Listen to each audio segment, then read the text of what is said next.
It's time for fantasy. Hello, I'm Evie. And I'm Emily. And welcome to The Current, where we talk about our current favourite YA novels. Our team have selected 30 books that we loved from the past year in the hopes that you will too. And today is atmospheric fantasy.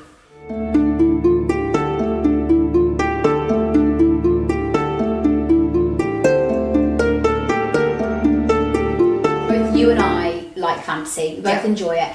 You are definitely more of a horror person than I am. I'm definitely more of a romance person than you are. But we both agree, fantasy's great. I think fantasy often contains both. Yes, I think that's probably it. It's the great unifier. Yes, it's there's always scary moments in a bit of fantasy, but there's always, some kind of star-crossed lovers. Yeah. Usually, almost without fail. Yeah. And I think some of the books we've chosen for the selection definitely fill both those briefs. Absolutely.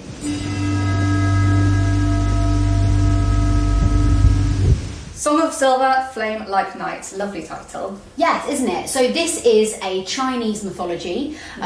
So there were so many things that I learned reading this one. There's a lot of information given, a lot of world building. Yeah. I would say I'm not really a high fantasy person necessarily. Okay. And although there are elements of kind of our world in this, it is high fantasy, I would say. Right, so it's a whole new world. It's a whole new world that obviously has to be developed and explained. And it had a fairly slow start, but then we get into the action and we're kind of experiencing so much adventure for the two main characters, and it's really beautifully written. Some of the description is incredible. It's very it's atmospheric, which is why in the title of the video, of course, it's atmospheric fantasy.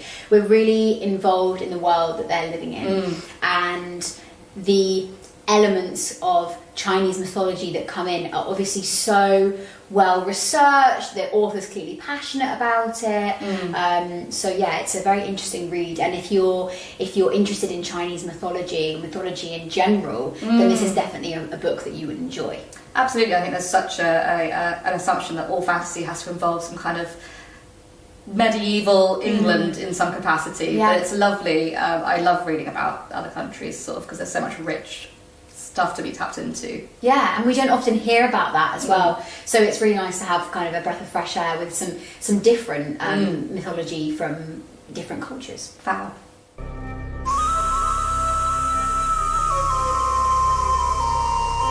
So up next, we've got Bitterthorn by Dunn. Yes. And again, what a gorgeous cover. So beautiful. I mean, that's like a tattoo kind of art style, isn't it? Absolutely. And having read it, there's so many little elements in the cover that give you little hints as to what's to come. It's very cute. I think you should definitely read this one because it is a romance. It is a romance.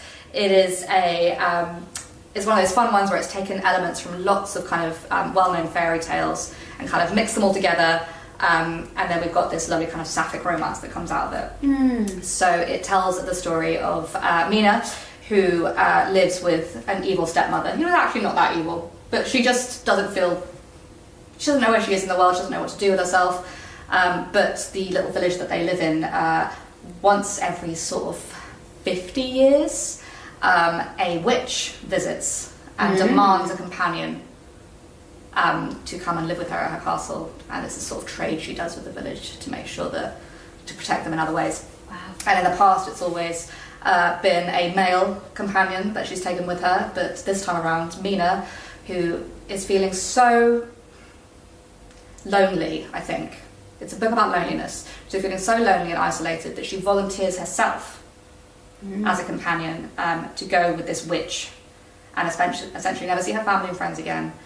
Well, the friends that she doesn't really have many, but her family again, and spend her life doing she doesn't know what. So immediately there's elements of sort of Beauty and the Beast. Yes. Those kind of things, but then there's also elements of sort of Rumpelstiltskin and that kind of mythology. There's lots of stuff about names and names having power, and then there's definitely elements of sort of Cinderella as well. So it takes lots of little bits from lots of stories, that creates this kind of really lovely narrative of this kind of enemies to lovers, which I know you're a fan of. Yeah. Where And, you know, it does kind of acknowledge the kind of Stockholm Syndrome issues with stories like this. But but it's very it's a very mature kind of telling, and it's it doesn't sugarcoat anything. It's very upfront, but the sort of love that kind of emerges between these two women is incredibly natural, and it feels completely believable. And it's not just because they're the only two people in this castle. They really do form a bond. And it's lovely. There's some weird kind of magical stuff to do with sort of time travel, sort of. So there's like a mystery to unfurl, and it's all one of those ones where everything is much more complicated than black and white. So yeah, definitely worth a read. It sounds brilliant.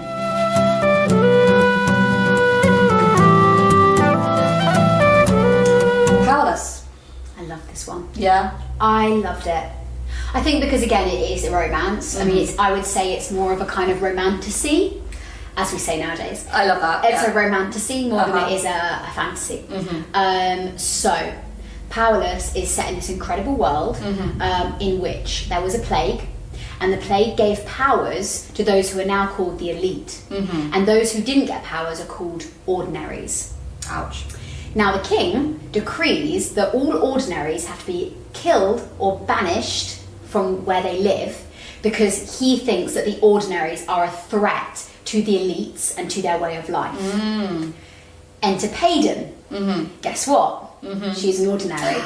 And with a great fantasy name as well. Oh, I know, she's brilliant. So she's called Paden, but she goes by Pay for most of the time. Love that, yeah. I immediately warmed to her. I just did. I think she's so likeable, and she is living as an ordinary, but her father taught her to fake being a psychic. Ooh. So she uses cues from people, like for example what jewellery they're wearing, or how they walk, or how they do their hair, or the way they say things. Darren Brown kind of. Yeah. Right. Okay. So figuring out things about them and making it seem Give it away.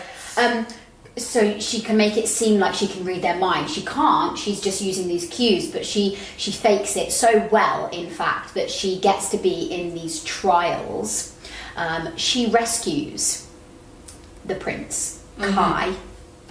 Oh, he's amazing. She rescues Prince Kai because he is having his powers drained by one of the other elites, who has the power to suck other people's powers away from them. So it's sort of like an X-Men thing where everyone gets a different power. Yeah, everyone gets a different power. Love it, and, yeah. Kai's power is actually to borrow other people's powers. So he can chop and change. He could be like using fire, or he could use ice, or he could... Yeah, so he can borrow people's powers. And he his powers are being sucked from him by this other elite. And Paden steps in, and because she has no powers, she has no weakness. So she manages to defend Kai. And Kai's like, whoa, you're really cool. And immediately, obviously, starts flirting and falling for her. And she is very much like, no, I'm not interested in you. Like, you can go away. And also, she has this secret that she has to protect, or she'll be killed or removed from the city they live in. Now, Kai is the second prince, so he's not the heir to the throne. He's the spare. He's the spare. And his job is also as the future enforcer. And what that means is he's the one responsible for killing the ordinaries. So she really, really can't tell him that she doesn't have any powers. And then she gets embroiled in these trials, and she has to just keep pretending that she's a psychic, because if they find out, they will kill her, whilst also starting this romance with Prince Kai as well. I just loved it. Sounds great. It was an immediate 5 stars for me. And what's even more incredible is that Lauren Roberts, who the author of this book, she was 18 when she wrote it. 18, Emily. 18. Okay. Disgusting behaviour. And it has How dare she? Deservedly, it has done really, really well. It's kind of reaching the same kind of heights as Fourth Wing, if you know that series as well. And I think it's a really good kind of young adult companion to that, because Fourth Wing gets quite gritty. But I would say that Powerless is a little bit less sort of smutty than that as well. But highly, highly recommend it. Awesome. Yeah, it's a great one.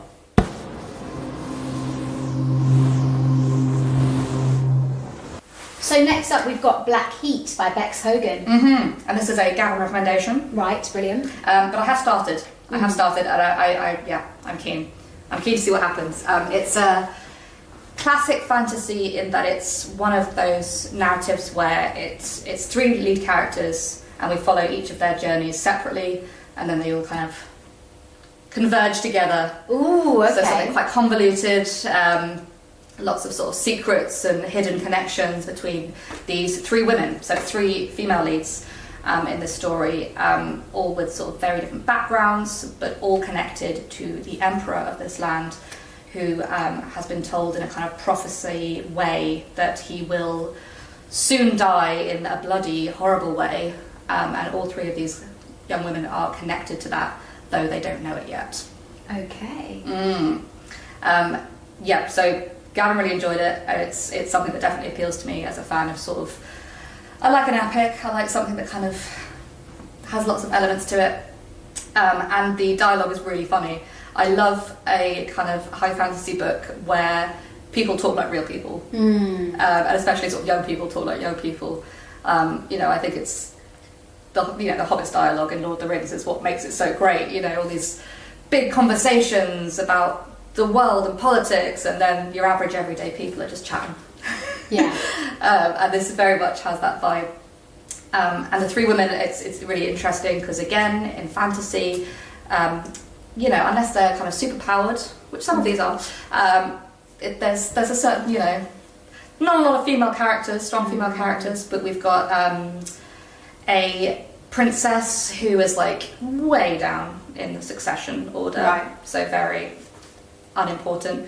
Then we've got a female blacksmith, and again, not the, we're not talking sort of princesses and knights and stuff quite at that level. And then we've got a midwife, right. And as tough as I find it to read about midwifery in scenarios without modern medicine, again, something that I don't think I've ever come across that in a fantasy kind of classic before, but obviously vital. Yes. In worlds where, yes, they don't have access to anaesthetic and antibiotics. And I think the kind of the history of midwifery and the way it's sort of used looks really interesting. So yes, I am currently making my way through it. Excited to finish.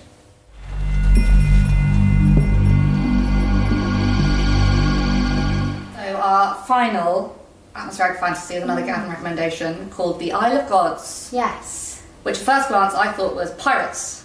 Apparently there's not actually that much pirates activity in it, but it does take place on the high seas. Right. So it's about Selly, whose father sort of just leaves her on this ship, and she's like, well, I'm not staying on land, like absolutely not, like I'm going with you. Yeah. But before she can follow him, this mysterious gentleman appears on board her ship and says, okay, you and your crew, do you want to go on this really mysterious and probably very, very dangerous trip to unlock the gods? Isle of Gods, okay, yeah, it's falling into place now. It's all falling into place, isn't it? So she doesn't really have a choice, to be honest. I get the impression that her hands are tied, and so she doesn't really have a choice but to accept this adventure, and it's all a bit suspicious. And so it's whether she and her crew will survive and free these gods. And I know Gavin described this mysterious man as insufferable, which I can only predict means that they are going to fall in love at some point. Of course, we love an enemies to lovers. I could be wrong. But the idea of a sort of spoilt, insufferable prince, and then I don't think it's a spoiler to say he's prince, and then this sort of feisty young sailor girl. I mean, it sounds fabulous. Yeah, love it. Ever since the Muppets Treasure Island, I've been a fan of high sea adventures. Yes. So yeah, I'm all in.